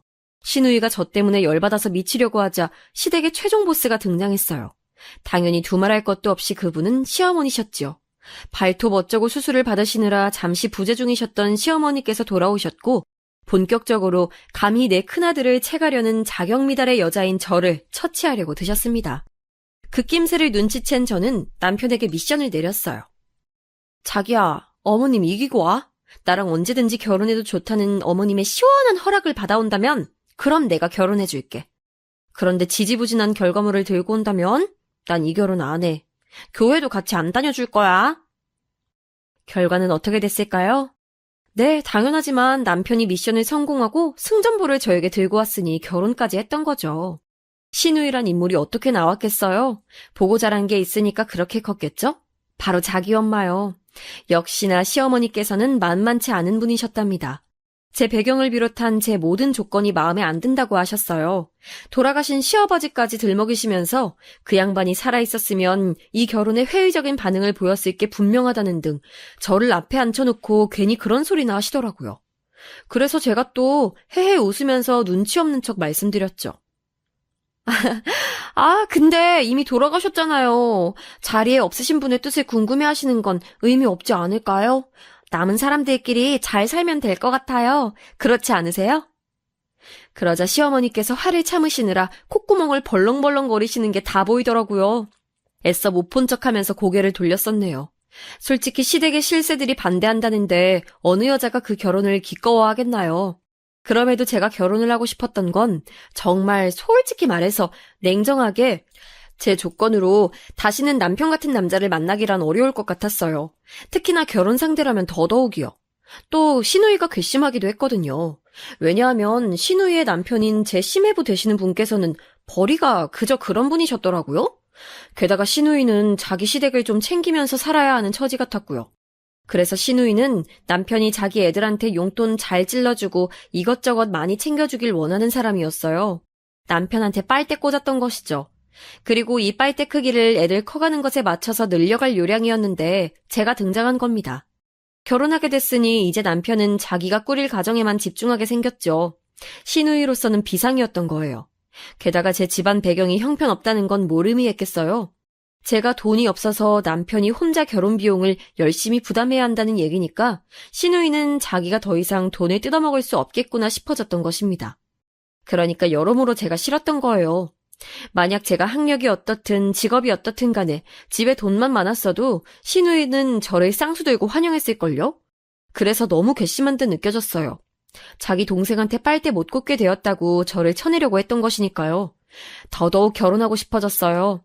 시누이가 제가 돈 없는 여자라서 싫어한 것이라면 시어머니께서는 제 집안 수준이 낮아서 꺼려진다 하셨어요.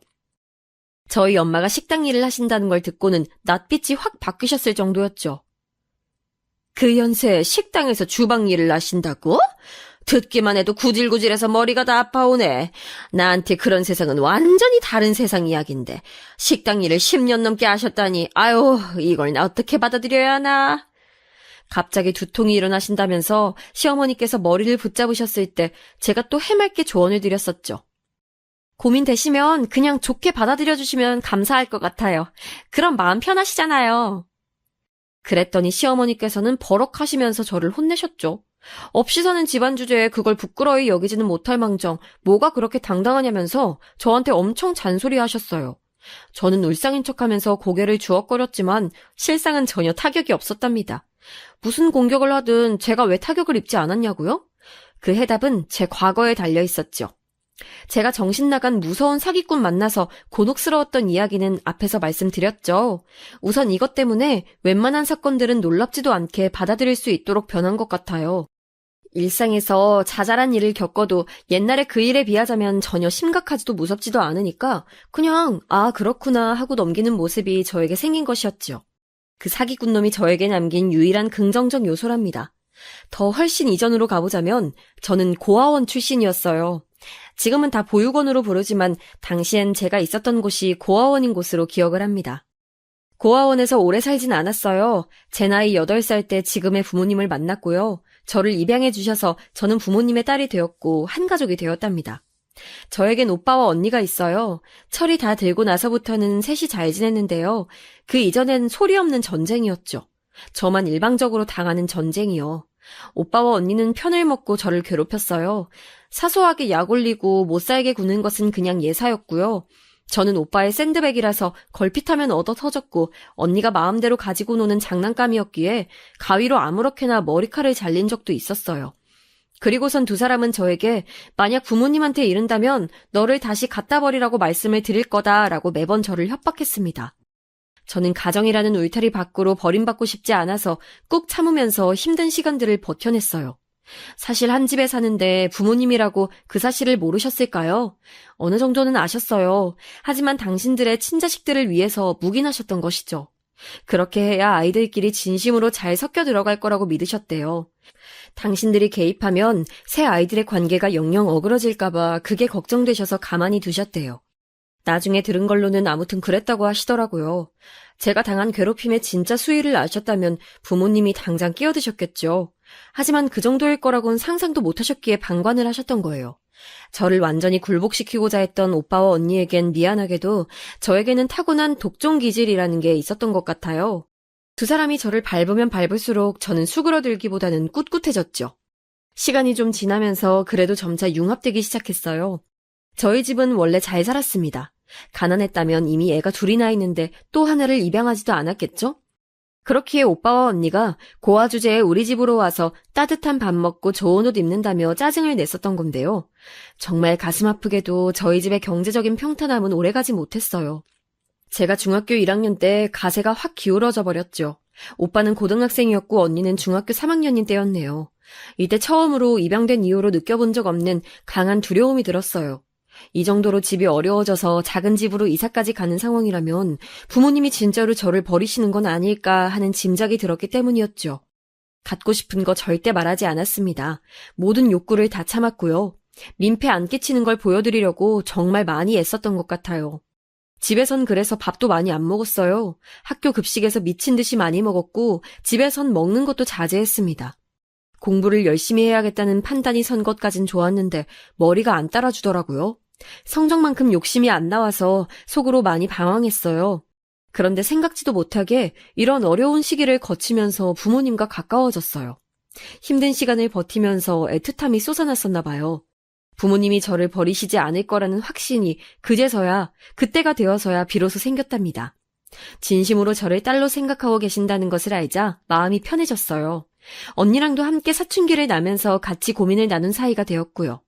저 고등학교 때 오빠가 아르바이트 월급 받았다면서 저한테 용돈 주더니 이걸로 문제집 사고 매점에서 과자 사 먹으라고 했을 때 그제서야 오빠도 진짜 가족처럼 여겨지게 됐고요. 오빠한텐 말 안 했었지만 저 오빠가 그때 줬던 돈을 한참 못 썼어요. 처음으로 오빠한테 받아봤던 돈이라 쓰기가 아까웠거든요.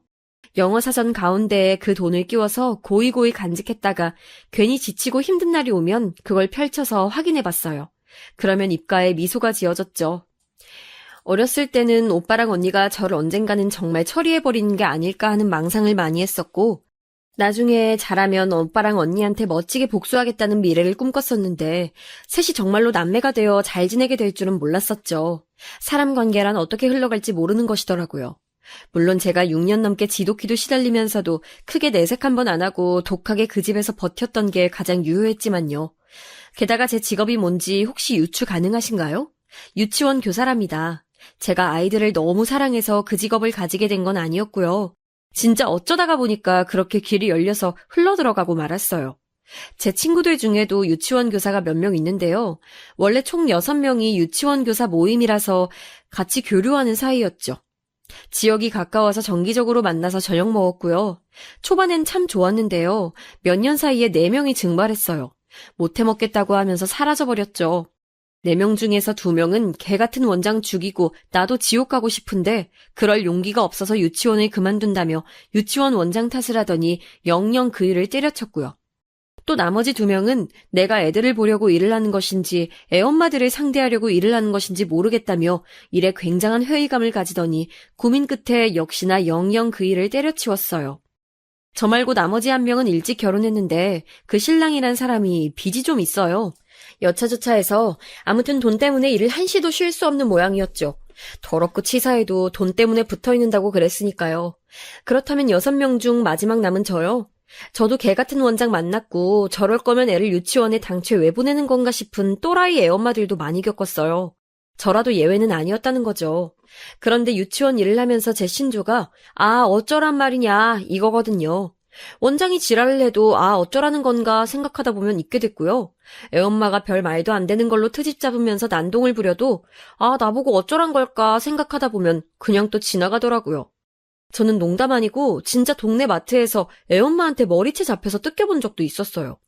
자기 애를 제대로 못 돌봤다나 그렇다면서 저를 진작에 벼르고 있었는데 마침 얼굴 보게 됐으니 그냥 못 넘어간다면서 저를 공격했습니다. 그런데 웃긴 건 그 애는 이미 몇 달 전에 유치원을 옮겼었거든요. 그러니까 완전히 또라이였던 거죠. 아무튼 이런 식으로 어렸을 때부터 시작해서 직업까지 쉴 틈 없이 단련된 저였는데 설마 시어머니와 시누이가 그까지 공격을 한다고 해서 제가 엉엉 울며 꼬리를 말거나 후퇴를 한다면 그건 말이 안 되는 거였어요. 시어머니께서는 끝까지 저를 탐탁지 않아 하셨지만 결국 저는 남편과 결혼했죠. 남편이 결혼하면서 저한테 그랬어요. 자기한텐 좋은 엄마지만 저한테도 좋은 시어머니일 거라는 확신은 솔직히 없다고요.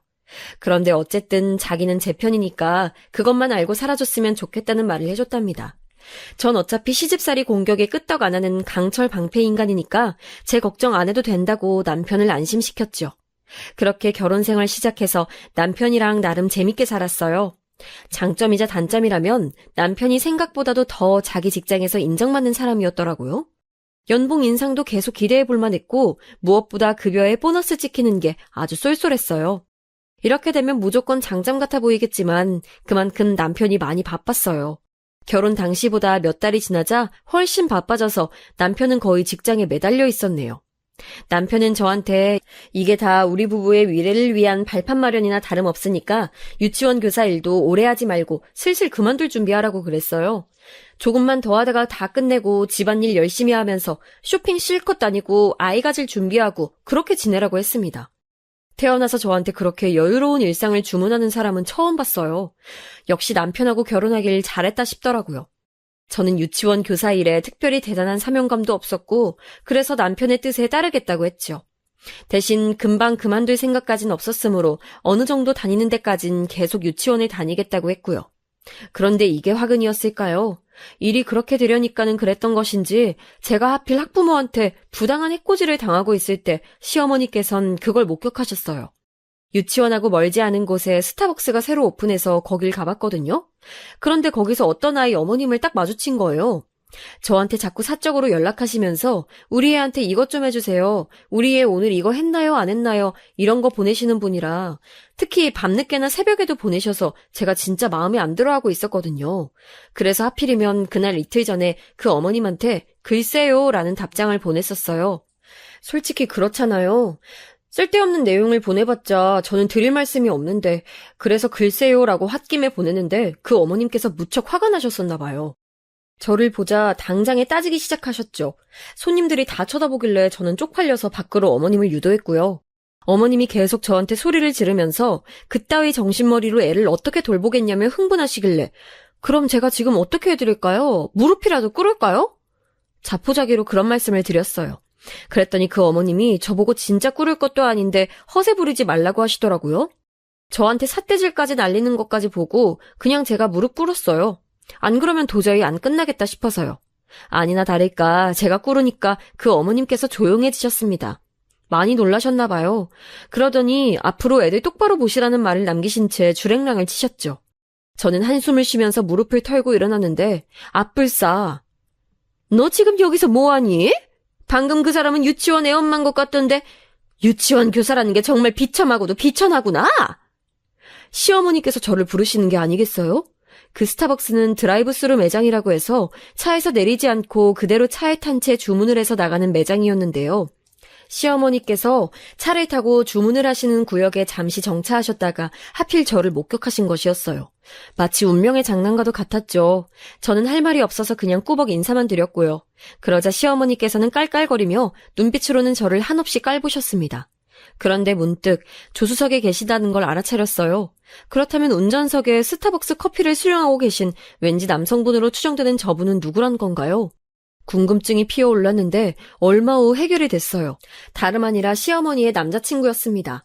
동년배끼리 알고 지낸 지는 2년 넘으셨는데 정식으로 진하게 사귀어보자고 한 건 반년이 좀 넘어간다고 하셨어요. 저랑 남편이 결혼한 게 도화선이 되었다네요. 저희 결혼식을 보면서 시어머니께서는 재혼의 꿈을 키우셨대요. 그러거나 말거나 재혼하실 거면 하시라고 그랬습니다. 제가 뭐라고 의견을 얹겠나요? 하시면 하시는 거였죠. 그런데 시누이는 시어머니의 남자친구인 그분이 무척 마음에 든다고 했어요. 그때 눈치챘죠. 아, 그분이 돈이 많으신가 보구나. 네, 역시나 재력가라고 하시더군요. 그리고 시어머니께서 연애만 이어가시는 게 아니라 굳이 결혼이라는 걸 하시겠다고 마음을 품으신 대목을 짚어보면서도 뭔가 느낌이 왔죠. 아, 그분이 고학력자이시겠구나. 네, 역시나 엘리트 집안이었고 그분의 아들 되시는 분은 명문대 교수라고 하셨어요. 시누이는 아주 신이 나가지고 시어머니와 작당을 하면서 재혼 성사에 열을 올렸죠. 도련님은 별로 관심 자체가 없어 보이셨고요. 남편은 한창 일이 또 바빠가지고 있을 때라서 신경 쓸 겨를이 없었네요. 저는 상황이 진행되어 가는 걸 보니까 시어머니께서 허락만 하신다면 저는 슬슬 끼고 싶었는데 거절당했어요. 저는 끼지 말라고 하시더라고요. 너는 유치원이나 나가서 애들 뒷바라지나 하고 애들 엄마 앞에서 무릎 꿇고 절이나 하려무나. 괜히 네 시애미가 잘나디 잘난 집안과 결합한다니까 콩고물 얻어먹을 거 있을까 싶어서 내 환심 사려고 기웃거리지 말고. 알았니? 난 네가 능력도 쥐뿔도 없는 주제에 내 아들 등골 빼먹으면서 사는 것만으로도 아주 치가 떨리고 이가 갈리는 사람이니까. 시어머니께서 일가를 터뜨리시자 옆에서 시누이가 기세 좋게 콧방귀를 끼면서 저를 노려봤어요. 참 어쩜 그렇게 포용력이 없으셨을지. 그때 저의 자존심이 상한 게 솔직한 심정이었으나 그래도 티는 안 내서 다행이었네요. 시어머니께서는 그로부터 몇 달 후 진짜 그분과 재혼을 하시게 됐어요. 재혼인데다가 양쪽 다 나이가 있으신 분들이었으니 소박하게 다들 모여 밥을 먹고 교류나 하자는 취지로 재혼식이 열렸고요. 그런데 재혼식이 주말이 아니라 금요일 저녁 7시였어요. 시간 맞춰서 어떻게든 남편을 올 거라고 했었는데 왜 불길한 예감은 틀리지 않는 법인지 5시가 되니까 남편한테서 연락이 오더라고요. 정시 퇴근이 불가능하게 돼서 도저히 그 시간 못 맞출 것 같다고요. 워낙 바쁘니까 별 수 없는 일이라 생각했고 그냥 알았다고 답했네요. 시어머니께도 말씀을 당연히 드렸죠. 남편은 많이 늦을 것 같다고요. 그런데 제가 또 괜히 말을 했었나 봐요. 시어머니께서 제 말을 듣더니 표정이 싹 바뀌시는 게 아니겠어요? 고운 올림머리에 비싼 한복까지 차려입으셨으면 마음을 너그러이 써주셨음 좋으련만 식장에 있는 건물에 도착했을 때 시어머니께서 저한테 이런 주문을 하셨습니다. 예, 넌 들어오지 말고 밖에 어디든 나가 있으렴. 내가 교수 집안하고 재혼을 하는데 쪽팔리게 시리 급 떨어지는 유치원 교사를 들이밀면 재혼 시작부터 말아먹을 수 있잖니. 저보고 안에 들어오지 말고 아예 밖에 있으라고 하셨어요. 근데 그때가 아무리 가을이긴 했어도 일교차가 확 클 때였거든요. 하필 그날이 엄청 춥기도 했고요. 그런데 저보고 밖에 있으라니 진짜 어이가 없더라고요. 그때 시누이가 옆에서 거들었습니다. 그래 맞아. 우리 집안을 위한다면 설신성인의 자세로 식장에 들어오지 않고 밖에 있어주는 게 어떨까?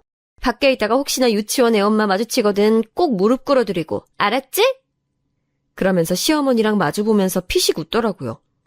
다 큰 어른들이 왜 사람한테 그런 모멸감을 안기면서 자기들끼리 키득키득거리는지 정말 황당해서 대꾸할 의지조차 잃어버렸어요. 재혼식 더럽고 치사해서 안 볼 작정이었습니다. 시간이 다 되어가자 모두들 하나둘씩 식장 안으로 들어가기 시작했고요. 문 앞 근처에서 서성거리며 잡담하는 하객들도 있었는데 제 귀에 문득 어느 동네 이야기가 들려오는 거예요. 제가 솔깃해서 순간 저도 모르게 혹시 그 동네가 고향이신가요? 저랑 고향이 같으시네요. 이렇게 외치고 말았어요. 그러자 담소를 놔두고 계셨던 두 분이 저를 대화에 끼워주셨어요. 전 그때 말씀드렸어요. 거기가 고향이라는 건 사실은 진짜 태어난 곳은 아닐 수도 있고 그냥 고아원 선생님이 알려주셨다고. 정작 저는 기억이 없는데 고아원에 들어온 지 얼마 안 됐을 때 선생님한테 제가 같이 있던 사람의 손을 놓쳤던 동네의 이름을 불쑥 말했었대요. 근데 저는 그곳에서 발견된 게 아니라 다른 지역에서 발견된 실종 아동이었거든요. 그래서 선생님은 대수롭지 않게 들으셨다가 제가 입양 가게 됐을 때 말씀해 주셨어요. 제가 그런 말을 했던 적이 있었다고요. 어쩌면 단서가 될 수도 있는 것이었지만 저는 입양 간 집에서 사느라 정신없어서 다 잊어버리고 살았었죠. 그런 얘기들을 저도 모르게 그냥 술술 했었던 것 같아요. 근데 제가 말을 하던 동안 두 분이 고개를 갸웃갸웃하면서 들으시는 거예요. 그리고는 신기하다고 하셨어요.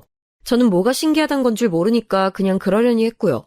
시간이 돼서 다들 안으로 들어갔는데 저만 뻘쭘하게 밖을 서성이고 있었습니다. 빨리 남편이나 오길 바라면서요. 남편한테 시어머니와 시누이의 만행을 고발할 생각을 하면서 추위와 씨름하고 있을 때였어요. 갑자기 누가 다급하게 달리는 발소리가 들리는 거예요. 방향을 보니까 식장 안에서 나온 것 같은데 멀끔하게 차려입으신 분은 제가 알기론 시어머니와 재혼하시는 분의 자제분이셨어요. 대학 교수라는 분이요. 그런데 그 교수분이 저랑 눈이 마주치자 놀란 표정으로 아예 제 쪽으로 오시더라고요. 더 놀라운 건 교수분의 뒤로 몇 명 사람이 더 보였다는 거예요. 상대 측 하객들이었는데 이게 뭔 일인가 싶어서 저는 의아했거든요. 그런데 교수분이 저한테 다가오더니 저기 갑작스레 죄송하지만 제가 뒷목 좀 확인할 수 있겠습니까? 떨리는 목소리로 이런 황당한 요구를 하셨어요. 제가 냉큼 뒤돌아서 목을 보여드릴 리가 만무했죠. 머뭇거리는 저를 보시더니 교수분께서는 간절하게 말씀하셨어요. 혹시 점이 있는지 보고 싶어서 그런다고요. 그래서 제가 말씀드렸죠. 제가 뒷목에 점 3개가 나란히 있긴 한데요. 설마 이게 궁금하신 건 아니겠죠? 이럴 수가! 잃어버렸던 정수기를 내가 여기서 찾았구나! 교수분이 외치시는 것에 제가 화들짝 놀라고 말았어요. 갑자기 버럭 외치시더니 다리에 힘이 풀리셨는지 주저앉기까지 하셨어요. 뒤따라오셨던 분들도 전부 놀란 눈으로 저를 보셨고요. 진짜로 점이 3개 있냐는 질문들이 날아들길래 저는 영문은 모르지만 왠지 제가 고아인 것과 관련이 있을지도 모른다는 직감으로 제 뒷목을 보여드렸어요. 왕점 3개가 같이 있어서 제 콤플렉스인데 빼기 귀찮아서 그냥 살았거든요. 근데 이게 그렇게 사람들을 울릴 줄은 몰랐네요. 교수분께서는 우시면서도 저에게 실종 당시 이야기, 고아원 이야기, 입양 이야기 등을 다 물어보셨어요. 저는 얼떨결에 답변을 드렸죠. 이윽고 시어머니와 재혼하시는 분도 모습을 드러내셨어요. 현장을 보시곤 감을 잡으신 모양이었죠. 정숙이? 그럼 이분이 우리 아들이 옛날에 잃어버리고 평생 죄책감에 한이 맺혀 살아온 그 정숙이란 말인가? 그분이 놀라서 그렇게 말씀하시는데 그 뒤로 보이는 시어머니의 표정엔 경악만이 담겨있는 게 보이더군요. 상황이 진정된 후에 저는 이야기를 들어볼 수 있었어요. 제 친부모님은 무척 가난했다고 하시더군요. 돈을 벌러 타지로 가시려고 저를 동네에서 가장 잘 살았던 집에 맡기셨대요. 저희 집 사정을 딱하게 여긴 그 부잣집에서 한동안 아이를 봐주겠다는 선행을 베푼 것이었죠. 저는 그 집에서 계절이 3번 바뀔 동안 잘 지냈다고 해요. 그러다가 늦여름에 온 가족이 함께 다른 지역으로 피서를 떠났고 그 부잣집의 아들은 저에게 예쁜 풍경들을 보여주고 싶어서 제 손을 잡고 단둘이 멀리까지 가봤다고 해요. 그랬다가 저를 놓쳤습니다. 저는 아마 다른 어른들의 손에 이끌려서 그 장소를 떠났었을 거예요. 미아인 줄 알고 저를 도우려는 손길이었겠으나 그것으로 인해 부잣집 사람들은 저를 잃어버렸던 것이죠. 사방팔방으로 저를 찾았대요.